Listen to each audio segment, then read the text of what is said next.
Hello, friends, and welcome to Sleepy Classes in your Political Science and International Relations free crash course, wherein we discuss certain very important questions, right, and उनके probable answers जो कि आपके mains 2021 के लिए important साबित हो सकते हैं.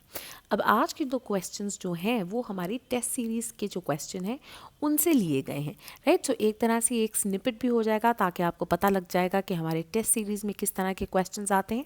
तो चलिए बढ़ते हैं पहले क्वेश्चन की तरफ. The first question is a static question.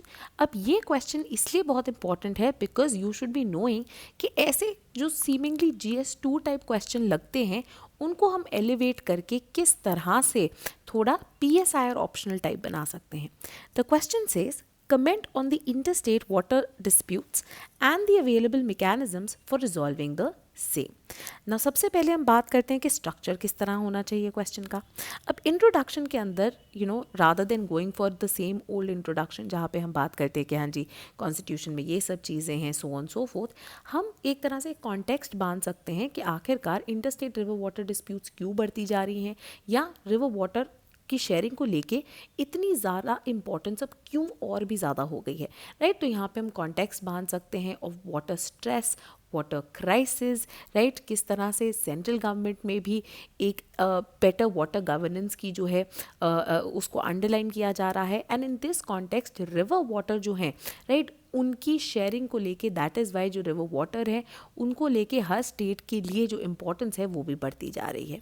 Then we move on towards that given the importance of water in this water stress situation, किस तरह से कॉन्स्टिट्यूशन ने एनविसेज किए थे कुछ मैकेनिज्म्स, राइट. कॉन्स्टिट्यूशन ने एंड देन कॉन्स्टिट्यूशन ने जो पार्लियामेंट को रिस्पॉन्सिबिलिटी दी है उसके अंडर क्या क्या मैकेनिज्म्स अवेलेबल हैं to resolve such disputes that happen.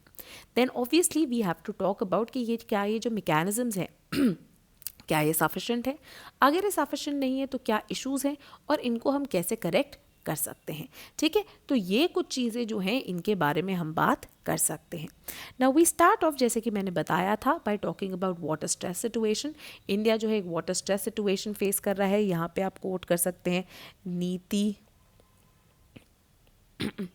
आयोग की रिपोर्ट्स को भी, राइट, जो कि आपकी CWMI 2.0 है, राइट. या फिर आप बात कर सकते हैं सेंट्रल वाटर कमीशन जो रिपोर्ट्स हैं उनकी भी आप बात कर सकते हैं. तो यहाँ पे अगर आप इस पैराग्राफ में इन दोनों रिपोर्ट्स के बेसिस पे डेटा डाल देंगे तो ये क्वेश्चन जो है और भी ज़्यादा PSI और ऑप्शनल ओरिएंटेड हो जाएगा क्योंकि यहाँ पे आपने दो रिपोर्ट्स को कोट कर दिया, right. So either the NITI Aayog CWMI 2.0 of 2019 जो कि वाटर स्ट्रेस सिचुएशन की बात करती है और द CWC जो कि बात करती है कि किस तरह से पर कैपिटा अवेलेबिलिटी जो है of water in India drastically reduce हो रही है एंड 2051 तक ये अराउंड 1200 के करीब ही बच जाएगी for every person.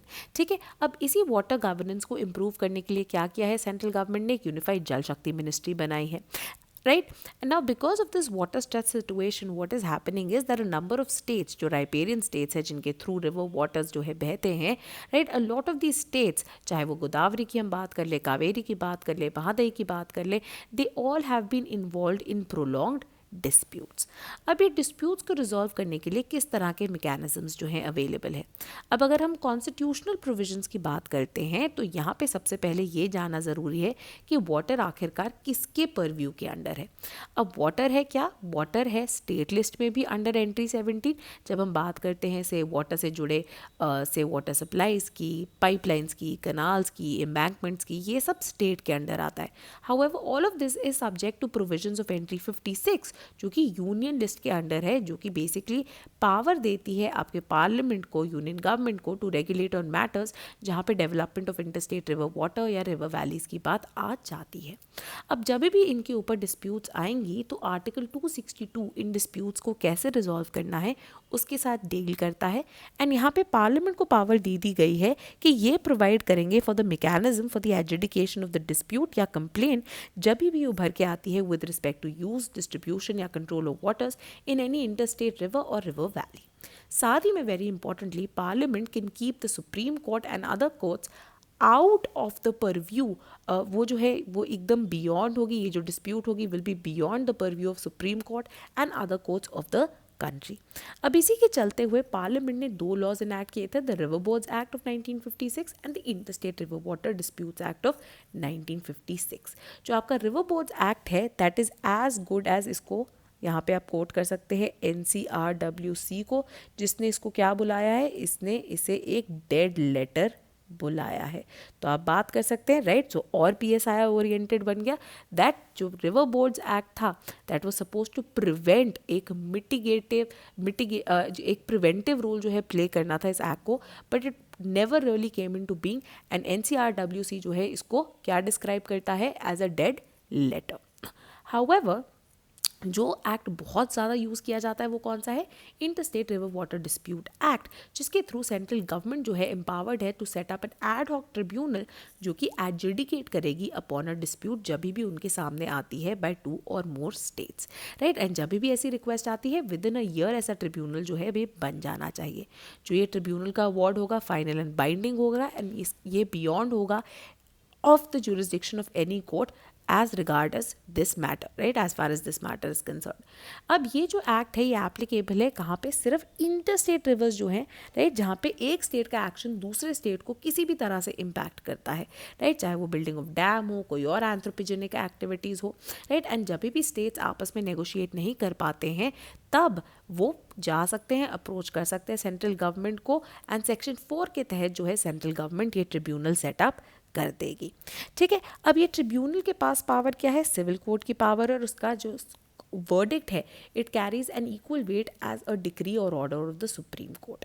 However, despite such an award being kept out of the purview of the courts, supreme court कई बार इन्वॉल्व हो जाता है by the use of article से 136 जो आपकी SLP है, या इवन आर्टिकल 32 जिसके थ्रू सिविल सूट्स फाइल हो जाते हैं बाय प्राइवेट पर्सन्स।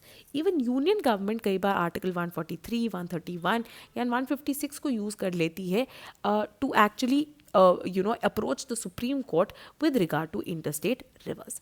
यहाँ पे आप अमेंडमेंट जो है 2002 की उसको भी कोट कर सकते हैं कि किस तरह से ये जो इंटरस्टेट रिवर वाटर डिस्प्यूट के रिगार्डिंग मैकेनिज्म है उसको इम्प्रूव करने की कोशिश की गई थी, राइट। तो फॉर एग्जांपल कोई भी ट्रिब्यूनल जो कि प्रीडेट कर रहा है 2002 उसका अवार्ड ऑल्टर नहीं किया जा सकता by new tribunals, whereas जो पोस्ट 2002 है उनको ऑल्टर किया जा सकता है, राइट, ताकि फ्रेश वाटर डिस्प्यूट जो है जो पहले रिजॉल्व हो चुकी हैं वो दोबारा उठ के ना आए।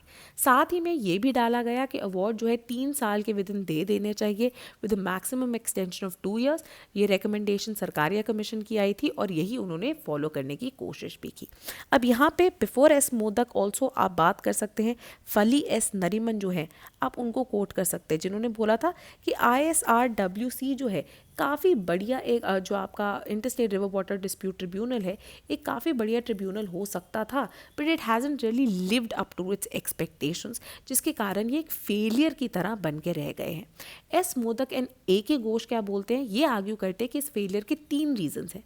पहला है फेडरल ज्यूरिसडिक्शनल एम्बिग्विटी, जिसके कारण इंटरस्टेट रिवर वाटर डिस्प्यूट्स नहीं रिजॉल्व हो रही है। इसका क्या मतलब है कि दोनों ही state list and union list में ये लाई करता है, तो किसकी ज्यूरिसडिक्शन कहाँ पे शुरू होती है कहाँ पे ख़त्म, उसके रिगार्डिंग जो है बहुत ज़्यादा एक हैवक आ जाता है। Then historical geographical ambiguity, right, historical geographical ये ज्यूरिसडिक्शनल ये ज्योग्राफिकल होना चाहिए। इसका मतलब क्या है कि जहाँ पे स्टेट्स की एवोल्यूशन एंड बाउंड्रीज जो है पॉलिटिकल एंड कल्चरल डोमेन्स को मद्देनजर रखते हुए की गई है, geographical and ecological factors haven't really been taken into consideration।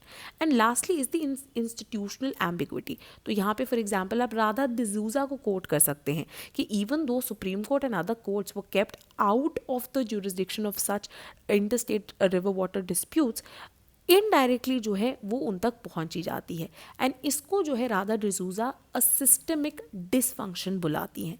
And इसके कारण जो है water governance and river water sharing को लेके जो है बहुत ही कॉन्फ्लिक्चुअल फेडरलिज्म उभर के आ गया है।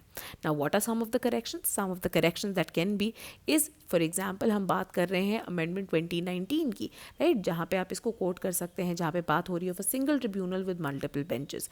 रिवर बेसिन्स मैनेजमेंट बिल की जहाँ पे ग्रेटर जो है पार्टिसिपेशन हो सकती है of chief ministers. Dam safety bill की, राइट, इसी के साथ साथ आप कोट कर सकते हैं डीपोलिटिसाइज करने की ज़रूरत है ऐसे इश्यूज़ की जो रिवर वाटर शेयरिंग के रिगार्डिंग है, right. However it remains to be seen कि क्या ये चीज़ें आगे चल के फुलफिल हो पाएंगी एंड किस हद तक जो है ये जो हॉस्टाइल हाइड्रोपॉलिटिक्स एग्जिस्ट करती हैं वेरियस स्टेट्स के बीच में, क्या ये इनको रिजॉल्व कर पाएंगी या नहीं, राइट। सो बाय कोटिंग सच स्कॉलर्स, इस तरह के एग्जाम्पल्स दे के आप अपने आंसर को और भी ज़्यादा एलिवेट कर सकते हैं, right. So this is something that you can try doing. चलिए अब नेक्स्ट क्वेश्चन देखते हैं. The next question now is a very important question. This says the party system in India goes against Duverger's law. Comment and elaborate on the conditions that cause the same. ठीक है, अब पहली चीज़ तो ऑब्वियसली आपको पता होना चाहिए डुवर्जर्स law क्या है, देन इंडिया किस तरह से इसके अगेंस्ट एक एबरेशन है, एंड देन क्या कंडीशंस है. तो यही जो है एक स्ट्रक्चर भी होना चाहिए. We can start off by talking about what is a political party, उसके बारे में हम थोड़ी सी ब्रीफली बात कर सकते हैं. Then we can talk about Duverger's law. Duverger's law exactly क्या है, किस तरह की वो कंडीशन एनविसेज करता है, एंड कैसे इंडिया एक एबरेशन या एक्सेप्शन है to the Duverger's law. Then you can talk about reasons क्यों इंडिया एक एबरेशन है बिफोर एक कंक्लूजन, राइट, जहाँ पे आप एक अच्छी एक कंक्लूजन जो है बांध सकते हैं. May be given critical assessment of India being an exception to the Duverger's law, and if Duverger's law in some way can be applied to the Indian context or not. Right, तो शुरुआत हमने इस तरह से की है कि political parties क्या है, लाइफ एंड ब्रेथ सोल मानी जा सकती है किसी भी इलेक्टोरल डेमोक्रेसी की. इनफैक्ट साटोरी एक पॉलिटिकल पार्टी को डिस्क्राइब करते हैं एज एनी पॉलिटिकल ग्रुप जो कि आइडेंटिफाई किया जा सकता है विद एन ऑफिशियल लेबल, जो कि इलेक्शंस में पार्टिसिपेट करता है, इलेक्टोरल कैंडिडेट्स को आगे रखता है, और ये कैंडिडेट्स जो है अगर ये जीत जाते हैं तो ये पब्लिक ऑफिस को ऑक्यूपाई करते हैं. अब क्या हुआ, हम बात कर सकते हैं कि पॉलिटिकल पार्टीज इंडिया में कॉलोनियल टाइम से जो है शुरू हो गई थी. अब हाउएवर कॉलोनियल टाइम्स पे मेनली कुछ ही पार्टीज थी जिन्होंने डोमिनेट किया था नेशनल सीन को, राइट. फॉर एग्जांपल आपकी इंडियन नेशनल कांग्रेस थी which was at the four front of the freedom struggle. However post independence what happens is that India के अंदर एक बहुत ही वाइब्रेंट मल्टी पार्टी सिस्टम निकल के आ गया है. ठीक है, बट इसको हम as an anomaly, as an aberration, as an exception देखते हैं टू द डुवर्जर्स लॉ. अब डुवर्जर्स लॉ है क्या, ये लॉ कहता है कि in plurality rule elections, plurality rule elections कौन से होते हैं, जहाँ पे आपके जैसे first past the post system होते हैं, राइट, जहाँ पे जिनके पास सबसे नंबर ऑफ वोट्स होए बस वो जीत के, मेजॉरिटी लेने की ज़रूरत नहीं है, राइट. तो ऐसे सिंगल मेंबर डिस्ट्रिक्ट्स में जो होते हैं मेनली यहाँ पे टू पार्टी सिस्टम्स इमर्ज होते हैं, जैसे कि हम यूके में देखते हैं, राइट. यूके में देखते हैं. अब तो यूके में भी पार्टीज बढ़ गई हैं, बट यूके में फॉर एग्जाम्पल पहले होता था जब लिबरल्स वर्सेस आपके जो कंजर्वेटिव पार्टी होती थी. ठीक है, on the other hand, right, जहाँ पे भी डबल मेजॉरिटी सिस्टम एग्जिस्ट करता है, आपका जो है प्रोपोर्शनल सिस्टम हो गया, रिप्रेजेंटेशन हो गया, वहाँ पे मल्टी पार्टिज्म जो है इमर्ज होके आता है. अब इंडिया में क्या है, इंडिया में तो first past the post system है which is your plurality rule elections, but यहाँ पे डुअल पार्टी सिस्टम नहीं बल्कि क्या आया है, मल्टी पार्टी सिस्टम निकल के आया है. अब क्यों आया है ये, अब हम कहते हैं, सबसे पहले हम कहते हैं कि ये टेंडेंसी क्यों है. ये टेंडेंसी हो सकती है बिकॉज ओवर टाइम थर्ड या मोर पार्टीज जो हैं एलिमिनेट हो जाती हैं due to a combination of two effects, under representation या ओवर रिप्रेजेंटेशन ऑफ पार्टीज. मतलब जो थ्रेशोल्ड वोट्स है जो कभी भी इधर या उधर जा सकते हैं, राइट, वो या तो उनको उनको नहीं मिलते हैं, राइट. अगर या तो उनको बहुत ज़्यादा मिल गए तो वो डोमिनेंट पार्टी बन गई, एंड जो पार्टी को नहीं मिले वो आउट हो गई, या फिर अगर उनको बिल्कुल ही नहीं मिले तो फिर थर्ड पार्टी खुद एलिमिनेट हो जाएगी, एंड जो दो पार्टीज जिनको सबसे ज़्यादा वोट्स मिल रहे हैं वही कॉम्पिटिशन में रहेगी. अनदर रीज़न क्या होता है, साइकोलॉजिकल इफेक्ट का, जहाँ पे वोटर्स जो है क्या मानते हैं, वो कहते हैं हम अपना वोट क्यों वेस्ट करें, अगर इस इंसान का, इस पार्टी का पावर आने में कोई रियलिस्टिक चांस ही नहीं है तो मैं क्यों इस पार्टी को वोट डालूं, right. I might as well vote for someone जिसके एटलीस्ट विनिंग चांस तो है, राइट. तो ये भी एक साइकोलॉजिकल इफेक्ट हो सकता है. देन इंडिया में इलेक्टोरल डेमोक्रेसी जो है first past the post system जो है फॉलो करती है, बट क्या होता है कई बार अभी भी जो है एक मल्टी पार्टी सिस्टम जो है निकल के आया है, जहाँ पे you have a number of parties not just at the national level but even at state level. You see कि कई बार बहुत सारी रीजनल पार्टीज जो है निकल के आ गई हैं. मायरॉन मीनर जो है ये कहते हैं ये इसलिए हुआ है बिकॉज माइनर पार्टीज बेसिकली जो वेरियस सोशल ग्रुप्स है उनको इमोशनल सेटिस्फैक्शन देते हैं, particularly to people such as activist. So say rather than being a part of civil society, India में पॉलिटिकल सोसाइटी बहुत एक्टिव है. So rather than civil society में ज़्यादा पार्ट लेना, पीपल प्रेफर कि हम एक अपनी पार्टी बना लेते हैं. ठीक है, चाहे वो ज़्यादा इलेक्शंस ना जीते, बट उनकी प्रेजेंस जो होती है उनको एक इमोशनल सेटिस्फैक्शन मिल जाती है कि हाँ जी, हमने ये जो पर्टिकुलर लोग हैं उनका इंटरेस्ट आगे रखा. राइट, तो कई बार जो है छोटी छोटी चीज़ों को लेके, राइट, तो फॉर एग्जाम्पल से एंटी करप्शन को लेके जो है पार्टीज बन जाएंगी. राइट, कोई ग्रीन मूवमेंट या फार्मर्स के इंटरेस्ट को लेके जो है पार्टी बन जाएंगी. राइट, तो इस तरह से बहुत सारी माइनर पार्टीज जो हैं एग्जिस्ट करती हैं इंडिया में. इनफैक्ट यही ट्रेंड हम देख सकते हैं. अब हम जब कंक्लूजन में करेंगे ना, हम ये भी बात ऐड कर सकते हैं कि इनफैक्ट अब जो डुअल पार्टी वाले कंट्रीज भी होती थी जैसे कि यूके, वहाँ पे भी मल्टी पार्टीज़म उग रहा है. राइट, फॉर एग्जांपल यूके में ग्रीन मूवमेंट को लेके जो है माइनर पार्टी उठ के आ गई है. Right, to satisfy such people. Then parties in India जो है यहाँ पे आइडेंटिटी पॉलिटिक्स के बेसिस पे बनी होती है. राइट, तो कास्ट, रिलीजन, कोई और इमोशनल अटैचमेंट हो गई. राइट, तो चाहे एक सीरियस स्ट्रेटेजिक ऑर्गेनाइजेशन ना बने, just because it caters to a particular identity, उसको लेके भी जो है ये एक माइनर पार्टी बना देते हैं, जिसके कारण मल्टी पार्टी सिस्टम निकल के आ जाता है.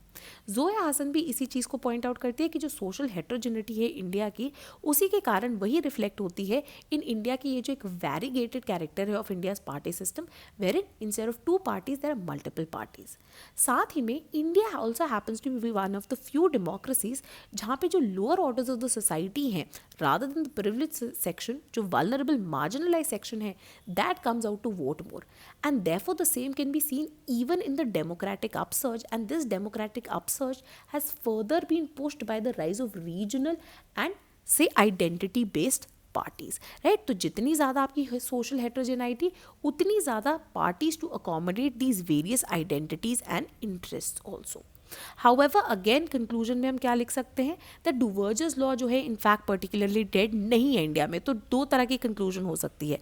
पहली कि डुवर्जर्स लॉ एकदम डेड नहीं है. फॉर एग्जाम्पल योगेंद्र यादव बात करते हैं दैट इंडिया में भी ये काम करता है, नेशनल लेवल पे काम नहीं करता, बट स्टेट लेवल्स पे बहुत सारे ऐसे स्टेट्स हैं जहाँ पे स्टेबल 2 पार्टी गवर्नमेंट्स जो है इवॉल्व हो गई है. राइट, तो फॉर एग्जांपल हम देख सकते हैं पंजाब का केस, राजस्थान का केस, राइट, तमिलनाडु का केस, जहाँ पे इस तरह की चीज़ें देखने को मिलती हैं. सिमिलरली नेशनल लेवल पे भी broad 2 opposing large coalitions have come into being. So even if they aren't 2 parties but 2 big coalitions in the form of UPA versus your NDA. Third front की बात होती है बट उतनी ज़्यादा वो निकल के आई नहीं है. राइट, तो इसके कारण इंडिया में भी एटलीस्ट लिमिटेड मैनर में डुवर्जर्स लॉ अपनाया जा सकता है. या आपकी कंक्लूजन इससे अपोजिंग भी हो सकती है कि Duverger's law may be is done for the, it's good that it's over. For example, not just India, हम बात कर सकते हैं that India is not the exception now. Even in other countries, for example, even traditionally जो हमारी 2 party countries रही हैं, जैसे कि UK के मैंने एग्जाम्पल दिया, वहाँ पे भी अब आप और पार्टीज़ की एमर्जेंस देख रहे हैं. 3 पार्टी सिस्टम तो ऑलमोस्ट हो ही गया है UK, plus you have a number of minor parties which are gaining more and more traction. तो ब्रेग्जिट को लेके जो है माइनर पार्टीज जो है निकल आई थी. सिमिलरली ग्रीन पॉलिटिक्स को लेके जो है माइनर पार्टीज निकल आई हैं. तो may be India is not the only exception now, but more and more countries are now going against Duverger's law as heterogeneity, pluralism in these countries also increase. तो आप जो है कंक्लूजन इस तरह से भी कर सकते हैं. So depending on what you find more apt, आपकी कंक्लूजन उस डायरेक्शन में जा सकती है. ठीक है, so this was all for today, these 2 questions. कल अगेन हम जो है 2 क्वेश्चंस करेंगे रिलेटेड टू IGP, जो कि बहुत इंपॉर्टेंट साबित हो सकते हैं. Again if you would like to, हमारी जो टेस्ट सीरीज़ हैं उनको आप ज्वाइन कर सकते हैं, जिनके टेस्ट जो हैं इवेल्युएट कर लिए जाएंगे till December 31st, so you can write them anytime till December 31st. Right, so this was all for us. Thank you and keep watching Sleepy Classes.